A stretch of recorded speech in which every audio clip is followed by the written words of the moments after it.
Bismillahirrahmanirrahim. Assalamualaikum warahmatullahi wabarakatuh. Ada sebuah kisah tentang malapetaka air sungai. Kisah tewasnya 76.000 pasukan muslim, orang pasukan Raja Talut. Hal tersebut karena meminum air sungai, hingga mereka keracunan dan juga tewas semua. Semenjak ditinggal Nabi Musa alaihissalam, Bani Israel mengalami kekosongan pemimpin selama 356 tahun. Dalam kurun waktu tersebut, Bani Israel mendapat beberapa kali serangan dari bangsa-bangsa yang berdekatan dengan mereka, seperti bangsa Amalek, yaitu Arab kuno, Madian, Palestina, Aram, dan lain sebagainya. Menurut As-Salabi, silsilah nasab Raja Talut bersambung hingga Nabi Ya'qub alaihissalam. Hal ini dapat dibuktikan berdasarkan silsilah nama lengkapnya, yaitu Talut ibnu Khaishi, ibnu Afil, ibnu Sarun, ibnu Tahur, ibnu Afih, ibnu Anis, ibnu Benyamin, ibnu Ya'qub, ibnu Ishaq, ibnu Ibrahim alaihissalam. Raja Talut diangkat menjadi raja oleh Nabi Samuel atas perintah dari Allah Subhanahu wa taala. Namun, sebagaimana umumnya sifat dari Bani Israel yang suka membangkang, mereka menolak pengangkatan Raja Talut sebagai raja dikarenakan ia bukan berasal dari keluarga bangsawan. Sebagaimana disebutkan dalam Al-Quran pada surah Al-Baqarah ayat 247. Namun berkat telah kembalinya tabut, maka Bani Israel mulai mengakuinya sebagai raja.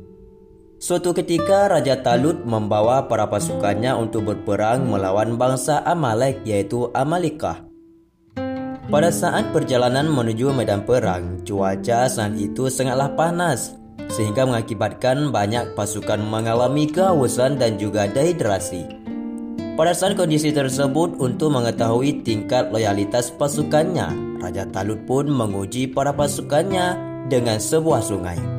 Namun, mereka tidak diperbolehkan untuk meminum air sungai tersebut kecuali hanya seciduk tangan, sebagaimana disebutkan dalam Al-Quran surah Al-Baqarah ayat 249.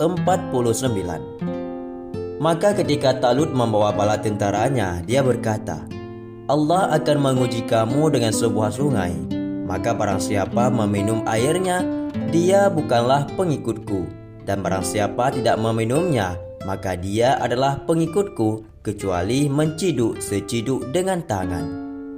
Tetapi mereka meminumnya kecuali sebagian kecil di antara mereka. Ketika Raja Talut dan orang-orang yang beriman bersamanya menyeberangi sungai itu, mereka pun berkata, kami tidak kuat lagi pada hari ini melawan Jalut dan bala tentaranya. Mereka yang meyakini bahwa mereka akan menemui Allah berkata, betapa banyak sekelompok kecil mengalahkan kelompok besar dengan izin Allah, dan Allah beserta orang-orang yang sabar. Laman tafsir Al-Quran menyebut kata syariba dalam kalimat faman syariba minhu falaisa minni dimaknai oleh Al-Qurtubi sebagai kata qara'a, yaitu meminum air secara langsung menggunakan mulut tanpa perantara tangan atau wadah dengan cara membungkukkan badan ke arah sungai. Mungkin dikarenakan rasa haus yang sangat dahsyat menyebabkan para pasukan langsung meminum menggunakan mulut. Kemudian kalimat illa man ikhtarafa ghurfah biyadi dimaknai sebagai minum air sungai melalui perantara tadahan dua tangan. Qatadah dan Al-Rabi' menjelaskan bahwa sungai tersebut terletak di antara Palestina dan Yordania. Sedangkan dalam pandangan Ibnu Abbas dan As-Suddi, sungai tersebut berada di Palestina.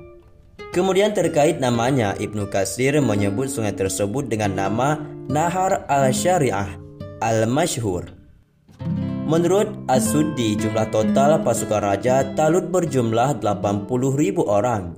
Dari total pasukan tersebut, sebanyak 76.000 orang pasukan meminum air sungai, sehingga tersisa hanya 4.000 pasukan yang patuh atas perintah Raja Talut untuk tidak minum dan yang minum air sungai tersebut sebatas cidukan tangan. Namun tatkala sisa pasukan tersebut melihat jumlah pasukan Jalut yang mencapai 100.000 orang, maka sebanyak 3.680 pasukan Talut mengundurkan diri dan kembali. Dengan demikian pasukan Talut tersisa hanya 320 orang saja. Dalam pendapat lain, Al-Razi menyampaikan bahwa jumlah pasukan yang dimaksud dalam kalimat ila qalil adalah sebanyak jumlah pasukan perang Badar, yaitu 313 pasukan saja. Argumentasi Al-Razi tersebut dibangun atas dasar sabda Nabi Muhammad SAW yang disampaikan kepada para pasukan Badar berikut. Sesungguhnya Nabi bersabda kepada para sahabat pada hari perang Badar, "Jumlah kalian saat ini adalah sebanyak jumlah pasukan Talut ketika mereka melewati sungai, dan tidak diperkenankan menyertai Raja Talut kecuali orang mukmin."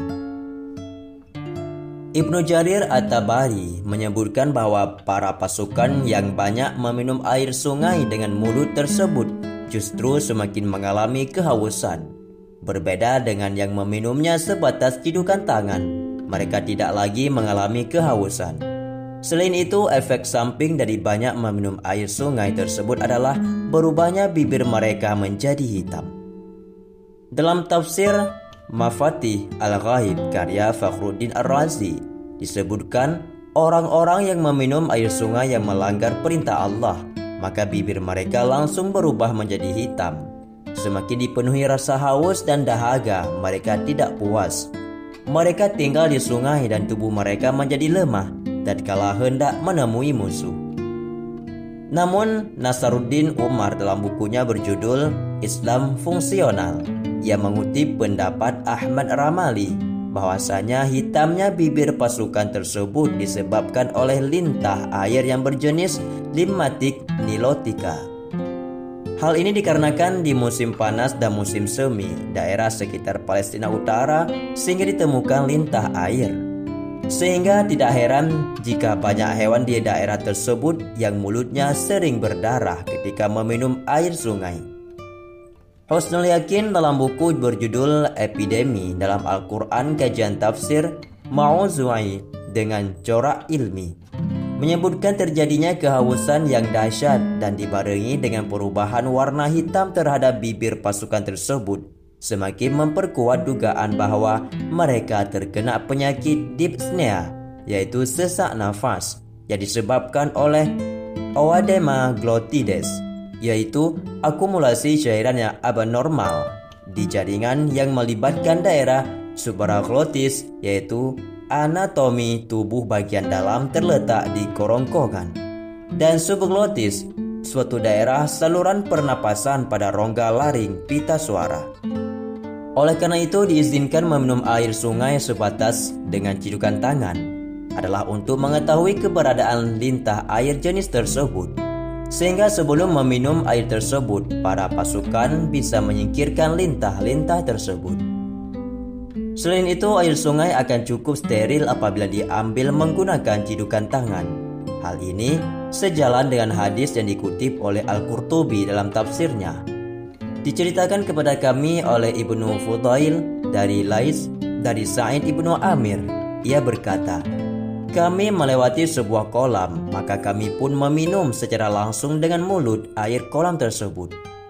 Lantas kemudian Nabi bersabda, 'Janganlah kamu meminum air secara langsung dengan mulut, namun cucilah tanganmu, kemudian minumlah dengan tanganmu itu.' Hal ini dikarenakan tidak ada suatu wadah untuk minum yang lebih baik daripada tangan."